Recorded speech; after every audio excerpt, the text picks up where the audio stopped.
Today we're checking out the Acer Iconia Tab A8. I only paid about $79, but I'll leave a link down below with current pricing and more information. It's got 4 gigabytes of RAM, 64 gigabytes of storage, also takes a micro SD card to expand the storage as well. It's got an 8.7 inch TFT LCD display at a 1340 by 800 resolution. It's got a 6000 milliamp hour battery, comes with Android 14, also has Wi-Fi 6. Charging brick is included. Feels like aluminum here on the back.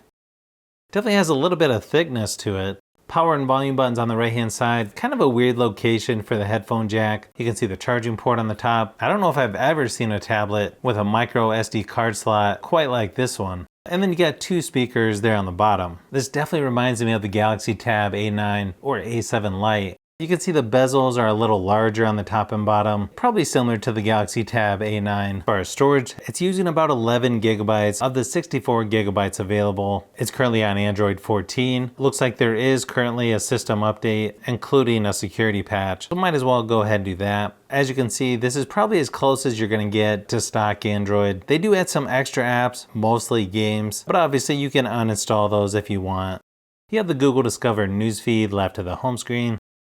Most of your basic stuff up in the notification shade. There's a handful that you can add like dark theme, extra dim, calculator, focus mode, screenshot, and so on. You also have a taskbar down at the bottom. It's a little bit smaller because of the navigation buttons. Obviously you could change that to gestures in the settings if you want to. Unfortunately, it looks like this one's Widevine L3, so it's only going to be SD playback resolution for apps like Netflix, but I feel like the screen quality probably looks a little better than you would expect considering the price.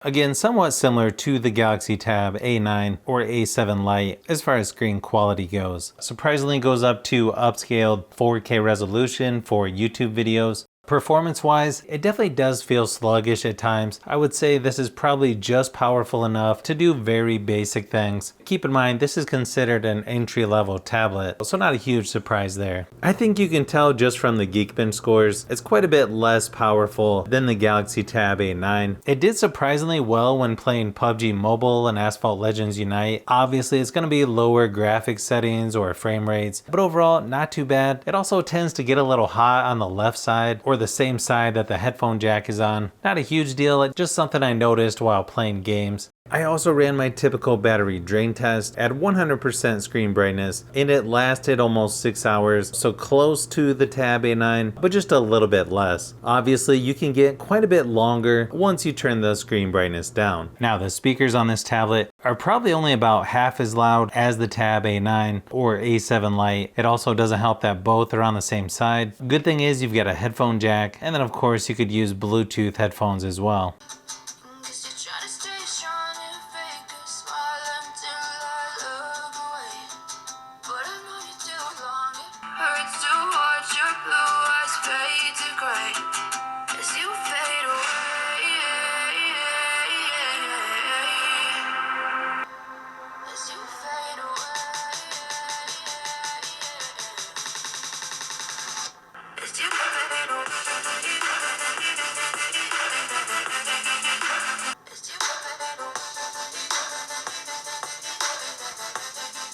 It's got an 8 megapixel camera on the back, 5 megapixel on the front. I don't think you'll get much simpler than this in the camera app. You've just got photo, video. Under more, you have profession, night, slow motion, time lapse, and scan. Surprisingly, this does do 1080p resolution for video recording on the front and back.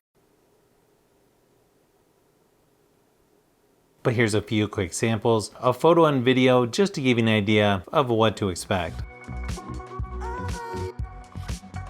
So not a huge surprise, but not the best when it comes to photo and video quality on this tablet. You'll get much better results just using your cell phone. I think it's always good to see other companies making smaller tablets like this, but considering the specs, if it was up to me, I would probably just go with the Galaxy Tab A9 if you're looking for a more affordable, small Android tablet. But if you like tablets, phones, and other tech, I've got a lot more stuff that I'm working on, so keep an eye out for those upcoming videos.